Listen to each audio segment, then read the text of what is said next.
My husband, who had been on a solo overseas assignment for 3 years, returned home. However, the moment I opened the front door, my mind went blank. Behind Oliver stood an unfamiliar person, a blonde woman holding a baby. Who might you be? I tried to phrase it as delicately as possible, though I already had a hunch. Oliver's expression was surprisingly indifferent as he declared, "This is my new family. If you don't like it, feel free to leave." As expected, I thought. It was an odd way to put it, but I had mentally prepared for this outcome. I had even anticipated it. And now it was the stark reality. The blonde woman behind him continued to smile without saying a word. Still, I didn't need a polite introduction, it would only infuriate me further. The blonde hair isn't a natural shade of blonde, it's a glaringly bleached gold that practically screams. Moreover, the facial features don't resemble those of a typical Westerner. To put it plainly, this person looks unmistakably Asian. Mom, I'm home. Liam's unexpected words shattered the unbearable silence. Liam, what's going on? Why so early? Oh, Liam, you've grown up a lot. How have you been? Oliver showed surprisingly little remorse. Was Liam truly accepting this situation? Just then, Liam reassured me. Mom, it's okay. With that simple statement, my lingering feelings were finally resolved. Liam was right. I'd managed to get through everything so far. All right then.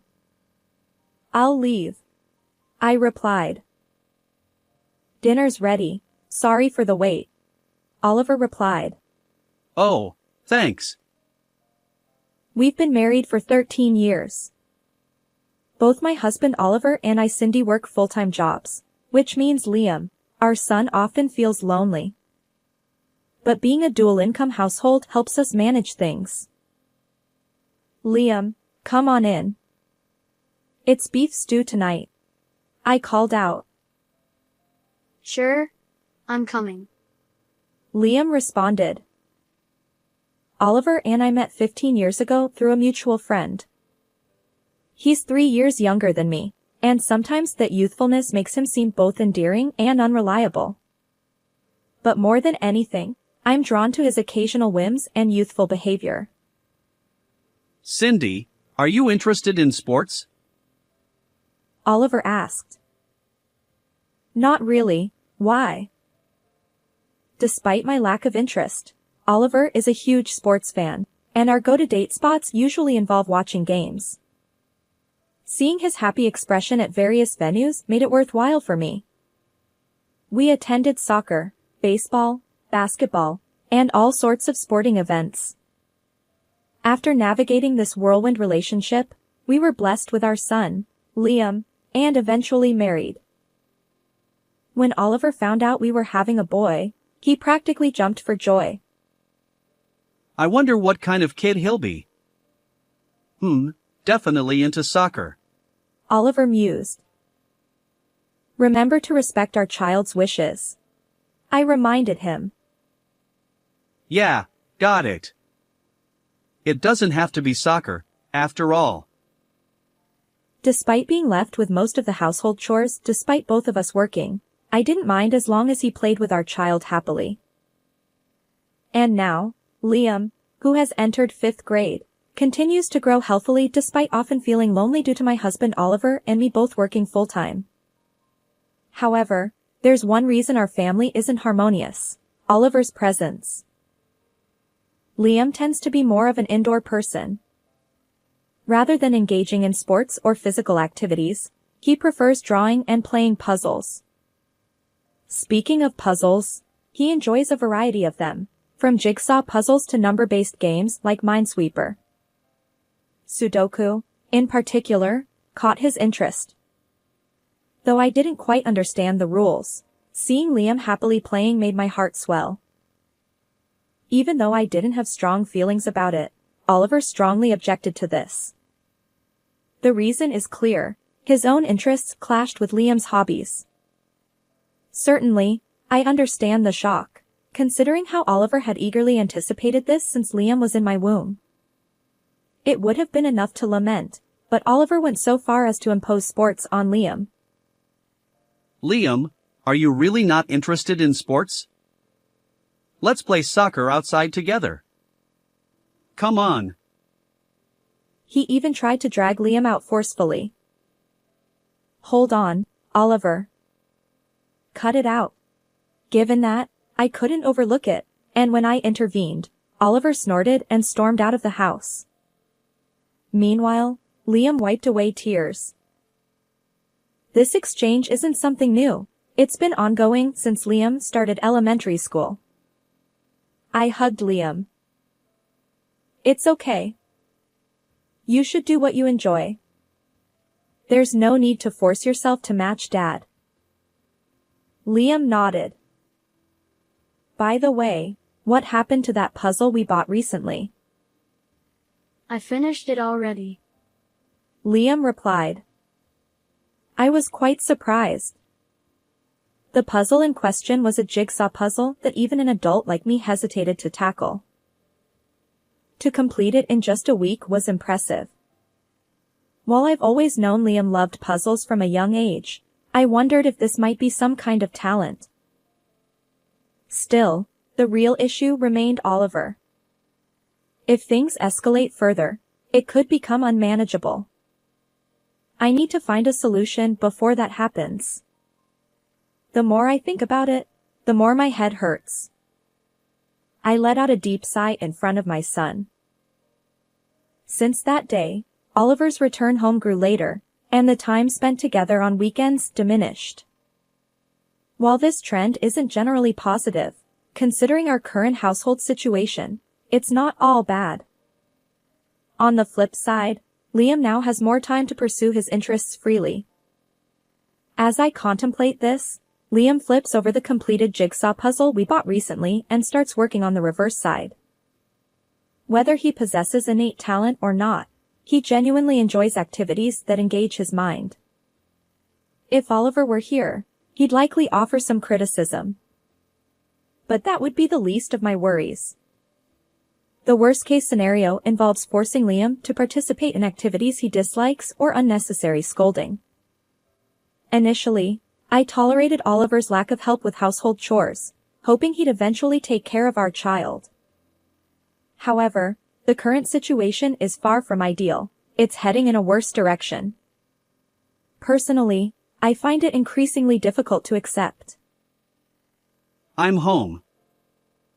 At that moment, Oliver returned. It was Sunday evening, past 4 p.m. Welcome back, I replied. Our words had lost their warmth over time. His late return likely meant he'd been out watching sports somewhere. I couldn't help but wonder about his true feelings regarding our situation. So, I decided to ask directly. Hey, I have something to discuss. Liam, sensing the tension, retreated to his room. Though I whispered, it seems my attempt at privacy failed. Oliver, whether knowingly or not, responded with a stern expression. What? I cut to the chase. What do you think of Liam? Oliver's reply stunned me. I don't really think about it. If he won't play sports despite my invitations, he can't be my child. His audacity knew no bounds. And then, he added an unbelievable accusation. Maybe he's someone else's kid. I was beyond anger, just plain exasperated.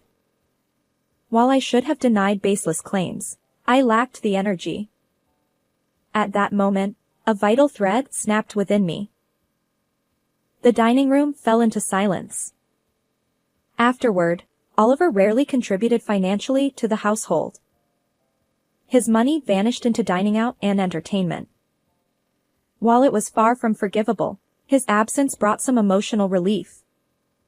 but when I realized this, I couldn't help but cry, feeling utterly despondent. And then, one summer day after some time had passed, I'll be working overseas. I wondered how I should react. Should I be happy, surprised, sad, worried, or something else entirely? For how long? I asked. At the shortest, 3 years. He replied. The relief that surged within me was indescribable. I see. Take care. Lately, Oliver has been spending less time at home. But when he occasionally returns, it feels as if the entire house has become a vacuum, suffocating me. No matter where I am, I struggle to breathe, yet I can't even bring myself to retch. Considering this environment, his proposal to be away for an extended period is an unexpected offer, one that I could hardly have hoped for. Honestly, I don't care what he does or who he's with over there. Oliver added. I leave next Sunday. Understood. Our conversation ended there. As I pondered my lack of reaction, I realized I had no answer. And now, 3 years have passed since he went on a solo overseas assignment. Liam has graduated from elementary school and is now a second-year middle school student. He appears more mature than before. During these 3 Oliver-less years, we've enjoyed a peaceful existence. Perhaps it sounds exaggerated, but the relief of having fewer worries is immense. Our lives have become a bit tougher, juggling household chores and work, but it's fulfilling nonetheless. As for Liam, he still enjoys using his brain. He works on puzzles and devotes even more effort to his studies. His strong suit is mathematics. According to his homeroom teacher, he tackles challenging problems that surpass those of his peers. Hearing this, I felt both proud and convinced that my son indeed possesses talent. I tried to share this news with Oliver, but there was no response. On another note, respecting Liam's choices and allowing him to pursue his interests has proven to be the right decision. It brings me a sense of fulfillment and reassurance. Most importantly, Liam's smiles have multiplied, a reward in itself. And so it was. Without dwelling too much on the past, I should wrap up my break and get back to work. Over the past 3 years, the concept of remote work has become widespread due to the times we live in. My workplace is no exception, and I've had more opportunities to work from home. Considering commuting, household chores, and everything else, this arrangement is quite convenient. Just then, the doorbell rang. It was a weekday afternoon, so it could be a delivery, a salesperson, or perhaps something related to the neighborhood association. Liam wasn't due home for a little while longer. As I glanced at the monitor, I saw Oliver's face, a shade darker than I remembered. Welcome back, Oliver replied. Yeah, I'm home. His expression didn't reveal much, but there was something about his demeanor that hinted at good spirits. Over the past 3 years, I've hoped that Oliver might have reconsidered his stance. But as I opened the door, my mind went blank. Behind Oliver stood an unfamiliar woman, a blonde with a baby in her arms. Who might you be? I tried to phrase it delicately, though I already had a hunch. Oliver's expression was surprisingly indifferent as he declared. This is my new family. If you don't like it, feel free to leave. As expected, I thought. It was an odd way to put it, but I had mentally prepared for this outcome. And now it was the stark reality. The blonde woman behind him continued to smile without saying a word. Still, I didn't need a polite introduction, it would only infuriate me further.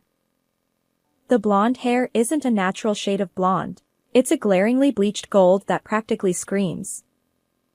Moreover, the facial features don't resemble those of a typical Westerner.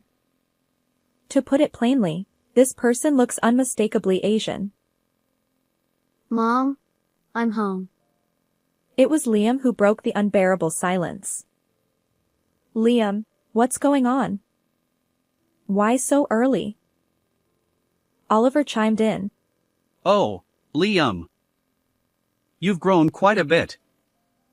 Are you doing well? His lack of remorse was astonishing. I never expected him to have such thick skin. Welcome back. Liam replied, matching Oliver's indifferent attitude. No wonder. Didn't I mention that I'd be coming home early because it's test season starting today? Now that he mentioned it, he did say something like that earlier. Meanwhile, I wondered if Liam was coping with this situation. Just then, Liam reassured me. Mom, it's okay. With that simple statement, my lingering feelings were finally resolved. Liam was right. I'd managed to get through everything so far. All right then. I'll leave. And so, Liam and I quickly packed our belongings and left the house that day. Honestly, life would be tough. For the time being, we'll stay in an affordable business hotel and search for a monthly apartment or a rundown apartment for our next home. It wouldn't be easy, but for my son's sake, I'd do whatever it took. Yes, because I had Liam by my side. It's been almost a month since that day when I stormed out of the house.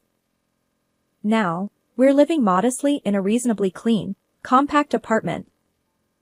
Oliver and I have already completed the divorce proceedings, including custody and child support arrangements. But somehow, Oliver has managed to find out something. He stands before me, looking slightly disheveled. I hadn't planned on this encounter, but I'm curious about his intentions.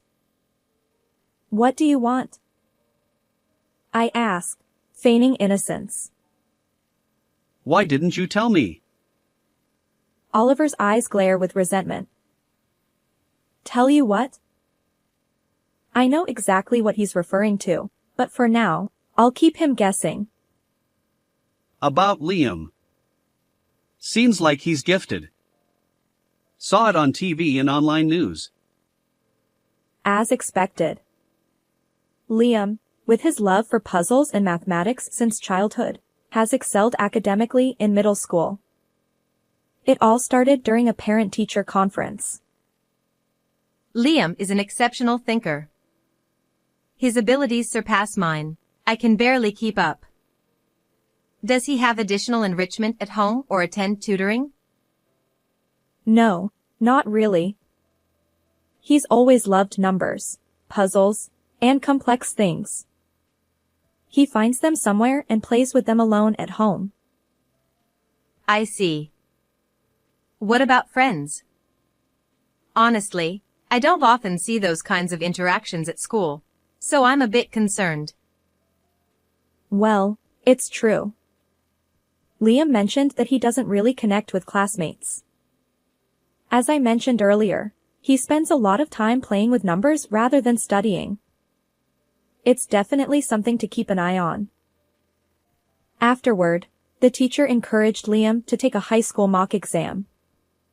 The results revealed that he's in the top percentile intellectually. When we conducted an IQ test, he scored an impressive 132. Liam's interest lay in the ever-moving sequence of numbers, stock trading. Naturally, I was a complete novice when it came to stocks, so I felt apprehensive at first. But as Liam guided me through buying and selling stocks, profits quickly accumulated. From then on, he balanced his studies with a keen focus on stock market movements, as well as foreign exchange rates. Somehow, he caught the attention of the media, leading to TV interviews on the theme of exceptional child prodigies, unraveling the gifted. Given his relatively advanced age and the unique nature of his expertise in stock trading, the response was substantial. The topic was featured in the news and reported on the internet, creating quite a buzz. Even I found myself surrounded by other parents, discussing Liam. As for Liam himself, there's hardly anything left to say. However, how he truly feels about it is a different matter altogether. I was also concerned about Liam's friendships, but apparently, he doesn't have any strong opinions on the matter. This was about a year ago, which is why I had the confidence to leave with Liam. Oliver likely learned about this through those media outlets. Oliver probably learned about it through those media outlets. Although he should have found out during his business assignment through a phone call, he didn't even answer that call, let alone return any messages. It's a bit late to complain now, but I wonder what his explanation could be. I've seen reports about making profits through investments. Why didn't you tell me? As expected, he's fixated on that. I felt a wave of relief, my shoulders relaxing. I did inform you when I found out. You're the one who didn't answer. I continue, my frustration mounting. Always the same. You never listened. When Liam said he preferred puzzles at home over soccer, when I tried to discuss it, and now this situation, you ignored it all. Refused to engage. So what? Even if I told you now, what difference would it make? We're practically strangers. Sorry, but I have no intention of doing anything. Oliver stammers. Wait. I was deceived. Did he not hear my recent explanation? Why should I listen to someone who never bothered to listen? But if I don't listen now, won't I become just like him? Reluctantly, I brace myself to hear his side of the story. Not that it'll change anything, I'm merely indulging him. Oliver stumbled through his words, recounting the events of the past month. After that, I live in that house, but she doesn't have money. We couldn't pay the rent right away. I was deceived by her words about having savings. He continues. When we discussed the money issue, she got angry. Then go work and earn it, she said. But I do work. The rent was something we could barely manage together. Now, I'm working non-stop, even through the nights. And during that time, she found another guy. I'm practically homeless, crashing at internet cafes. I see. No wonder he looks disheveled. Oliver, who conveniently forgets his own actions, only has negative things to say about his affair partner. How can he even speak? And then? I prompt for the continuation, but I have absolutely no intention of complying. I apologize. Please forgive me. Now, where in that conversation was there a moment when I had to forgive anything? Before considering forgiveness, I have absolutely no connection to this situation. What am I supposed to forgive after hearing that story? Is that all you want to say? You're becoming a nuisance to the neighborhood, so maybe it's time for you to leave. Wait. His persistence and past selfishness overlap. Ironically, the very qualities I once admired in the man I fell for are now being seen in this way. Nothing has changed about him. Whether when we first met, years ago, or now, and likely in the future, he remains self-centered. I've heard enough, so I forcefully close the door. As I do, Liam silently appears from the living room and addresses the man who was once his father. Unfortunately, I can't defend you. I'm disappointed in you. There's nothing we can give you. Mom has always been my cherished family, protecting me. But you're different. You're not here. And it's because of your own actions. Oliver, seemingly broken by those words, stands there, sobbing. I glance at him and close the door. Despite my exasperation, There's no room for sympathy. Since that incident, a few more weeks have passed. Liam remains utterly obsessed with the ever-moving stream of numbers. Naturally, he can't directly buy stocks, so I've been doing it on his behalf. But lately, the amounts involved have grown beyond mere pocket money. Sometimes, the profits from selling are staggering. As I work from home, Liam engrossed in his trading, the intercom buzzes again. Not again. Oliver has been visiting our home frequently since then. Most likely, today's visit isn't about persuasion, it's quite literally a plea. He's becoming insistent. If he intends to continue, I'll have to address this more seriously. As much as I'd prefer to ignore him, I reluctantly head to the front door. Can't you give it a rest? Oliver stammers. I was wrong. Please forgive me. Apparently, he still doesn't grasp what truly irks me. So I asked him directly. Do you even understand why I won't engage with you properly? Oliver replied. I get it. It's because I went bankrupt chasing other women, right? I couldn't believe it. A heavy sigh escaped me, independent of my will. You really don't understand. I continued. That's irrelevant. As I've said before, that has nothing to do with me. I sighed again, emphasizing my point. What I can't forgive is how you abandoned Liam just because he didn't conform to your expectations. Children aren't possessions. To discard him so easily based on your whims is beyond selfish.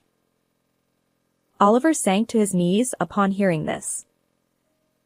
And now, when you're desperate for money, you suddenly turn to our son's stock trading skills?